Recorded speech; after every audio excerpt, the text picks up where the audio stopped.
2016 masih pakai kartu 3G. Deso. Mau upgrade 4G tapi malas ganti nomor dan ke galeri? Kerjain sendiri aja sob. Bisa dapat kuota gratis 12 GB lagi. Untuk linknya bisa kalian cek di bio kita ya sob. See you.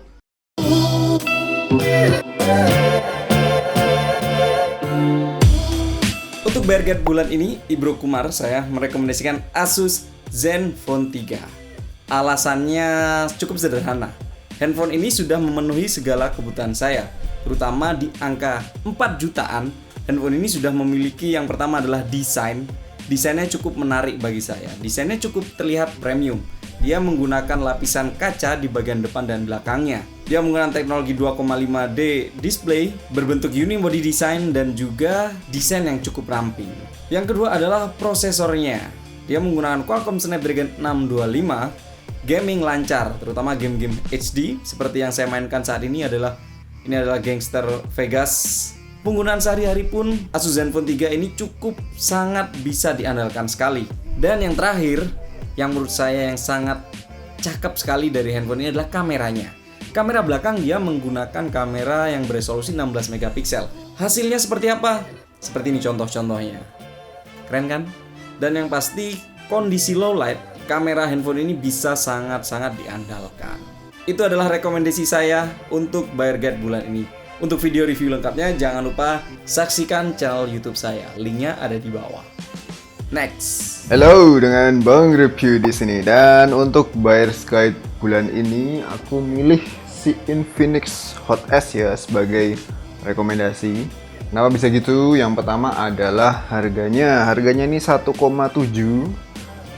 Best value banget ya, dengan harga segini dapat fingerprint sensor, terus ada flashnya depan belakang, kameranya juga oke, dan juga bagian belakangnya ini metal ya. Oke, metal. Dan alasan terakhir adalah dari performanya ya, dengan kisaran 1,7 jutaan kalian akan mendapatkan performa yang cukup oke. Performanya cukup gas, buat multitasking enak, buat ngegame juga enak. Dan walaupun skor Antutunya 30 ribuan, tapi bodo amat, yang penting user experience-nya maksimal. So, kalau kalian punya budget di bawah 2 juta dan bingung mau beli smartphone apa, Infinix Hot S menjadi pilihan. Cuman 1,7 jutaan. Oke, next. Oke, halo guys. Sekarang gue sama gamers terhebat yang pernah gue tahu, yaitu adik gue sendiri namanya Giri. Kemarin main apa? Wonder Tactics sama sekarang Ace of Arena. Nah, kalau ketemu Bandes Riles, ini orangnya.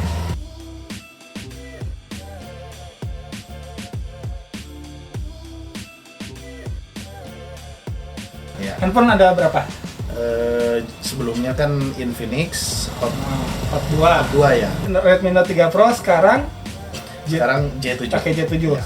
A5 juga punya. A5 ada. A5 juga punya. Enakan mana A5 sama J7 untuk main game? J7 Wah, banget. kenapa tuh? Pertama layarnya kecil, ini kan lebih besar. Oh, yang A5. Yang A5 kan kecil, ini Oh, lebih besar, lebih enak. Dari baterai juga jauh lebih awet ini. Oke, jadi udah nyobain Xiaomi kemarin Redmi Note 3 Pro, terus ada Galaxy A5 sama J7 tuh ternyata yang paling cocok main gamenya tuh J7. Oke. So that's why untuk minggu ini Obat Gaptek merekomendasikan Samsung Galaxy J7 2016. Juga gini. Jadi gini. Benar. Enggak, defense kadang perlu. Untuk sebelum mentok equip musuhnya. Jadi musuhnya kita udah bantai-bantai nih, ya kan? Musuhnya kan tetap bisa equip. Kita terlihat, aduh, cepat bisa matinya. Halo guys, David di sini dan saya tidak merekomendasikan Samsung Z2. Walaupun harganya nggak sampai 1 juta dan bisa jadi pilihan yang ekonomis, lebih baik pilih yang lain deh, kayak J1 Mini atau Andromax A. Soalnya Z2 yang menggunakan sistem operasi Tizen ini sangat nggak nyaman untuk dipakai. Alasan yang paling besar adalah aplikasinya yang masih sangat sedikit, nggak sebanding sama Android bahkan Windows pun. Dibeliin buat emak bapak yang nggak butuh banyak aplikasi pun nggak recommended, karena aplikasi yang ada terkesan ketinggalan zaman dan nggak secanggih aplikasi serupa yang ada di OS lain. Alasan terakhir, terkadang koneksi HP ini kumat dan nggak mau nerima pesan WhatsApp atau lain secara real time. Dan ngomong-ngomong, Z2 belum ada BBM, jadi jangan ditanya lagi ya. Kayaknya ini adalah HP yang paling nggak recommended yang pernah saya review. Muka masa kini, HP masa gitu? Lanjut. Halo Juragan, di sini dengan Samsul. Kali ini Juragan Tekno saya ambil alih. Iqbal, Ya Pak, mana HP? HP yang mana Pak? Banyak nih Pak. Itu yang coklat, yang LG. Ini Pak. Kali ini untuk bulan Oktober, Samsung merekomendasikan HP LG X Power. Pak, mau pisang Pak? Enggak? Pak, ini pisang dari Brazil. Buang. Sayang, Pak, kalau dibuang kesukaan Bapak ini, ingatnya di Brazil. Oh iya ya. Boleh deh. Mau? Saya mau kupasin ya Pak. Dan busuk nggak apa-apa Pak. Gak apa-apa. Ini busuknya parah banget Pak. Ini ulat kali ini. Bukan. Bentar Pak. Ini Pak. Ini mana nih Pak? Halo Juragan, jadi untuk bayar sekian bulan ini saya merekomendasikan LG X Power. Kenapa LG X Power? Selama 1 minggu pemakaian ini HP benar-benar mantap banget. Dengan harga 2,6 juta akan dapat hampir segala aspek, mulai dari gaming, performa sehari-hari, dan baterai. Layarnya juga udah lumayan. Jadi Asul, ini baterai yang paling awet yang pernah saya coba di HP. Jadi baterai ini bisa tahan 2 hari full day. Untuk lebih lengkapnya lihat di mana? Channelnya Juragan Tekno di review LG X Power. Oke Samsul, selamat kembali di channel Juragan Tekno. Iya. Jangan salim-salim lo, gua tabok lo pakai LG lo mau lo. Mau banget. Dikasihkan Bang.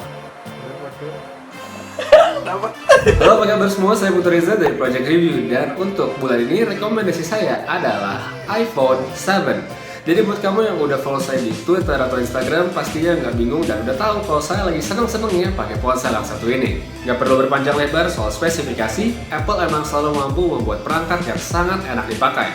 Meski memang spesifikasi yang ditawarkan itu tidak terlihat wah, tapi user experience yang didapatkan emang nggak bisa bohong.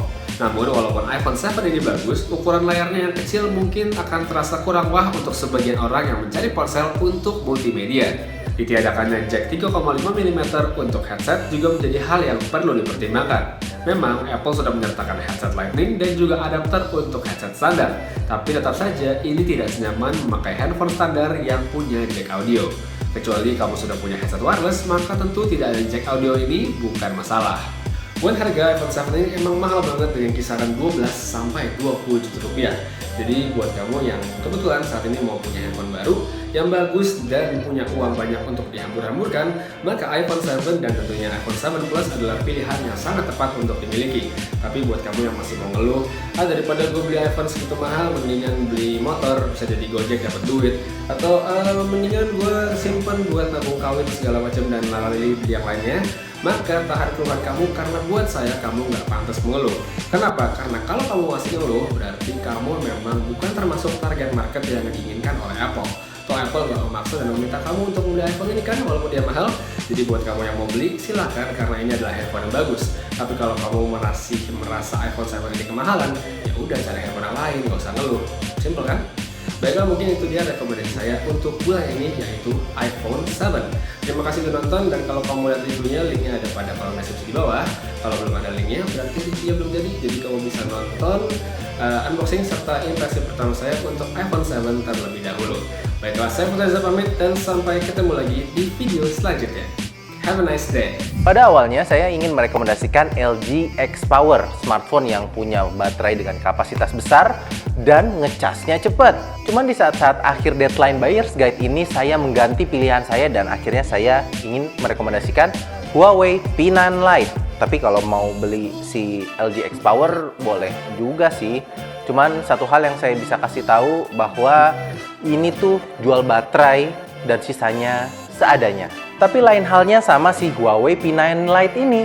Punya desain yang mirip sama saudaranya yang flagship Huawei P9 dan performa sehari-hari yang menurut saya cukup enak. Sangat responsif dan tidak ada lag yang saya temukan. Prosesornya pakai prosesor High Silicon Kirin 650 dengan RAM 3GB yang punya Antutu benchmark 50 ribuan. Tergolong smartphone Antutu dia approve walau masih batas wajar. Tapi satu hal lagi yang bikin saya kaget adalah kameranya.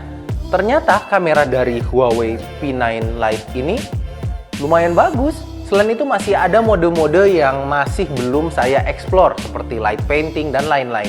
Kalau mau tahu video lengkapnya nanti tungguin di channelnya Sobat HP di sini.